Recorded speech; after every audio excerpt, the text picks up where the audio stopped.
ya peña me llegó un día espera ahora vais a yo te va ahora pea considera se me venden la ñande ya en upibe o ya hay algunas lecciones la Jesús recoge especialmente el apóstol Lucas o allá capítulo 5 versículos 17 y 18 hombre uñande la Jesús ya veíamos guala ñanga y papete tapizabe jamón uñande especie pete árabe Jesús o porombo ella vejina o guapira ejina uperupi fariseo jaumi Moisés envía poucapu boejaba o uaekue Galilea Judea a Jerusalén hañande ya pocatu oye sauca Jesús upi o monguerabo jetaja siva uperamo o maje cuimba escuera o guerajaba jupabe petei y yapaba, o sea, paralítico vera guerajaique.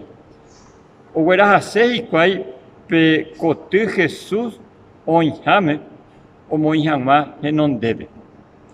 Ave posiblemente la tupaña monguejamango entre dos mínimo ya en cote.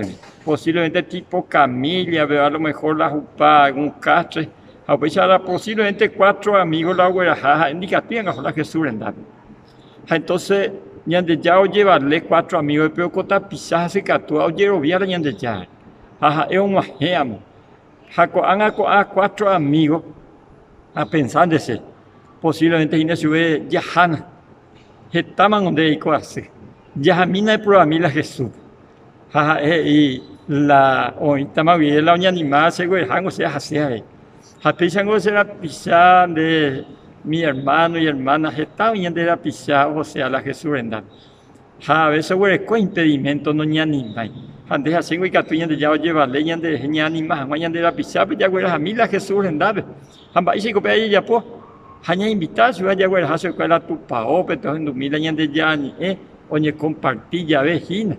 Jaumía pa un picato, ya de ya, eso pues algunas lecciones. Hay que tú pescar y pues ya te has guerajada o putade ya aliviado pero ni muy mi queriendo ya pues esto llevarle miende a 2 o 4 amigos del paralítico llevarles a huesa aquella vez ñande ya tan de wasaco ve gato amaisa de puruja e potaja y seiteja y potaja ve año aguasun de morate hasa por ahí Comarandukova on agende de Radio Nuevo Tiempo Rupi Reikua vejanguañan de yara rembia poucapu, romon de venderogape, bo epui por aitereiva, handereje pumo aingese ba ebete. Es ahí oreve ore WhatsApp, más 595-971-430-222. Ñande yara tanemo ingo pu agua pupe.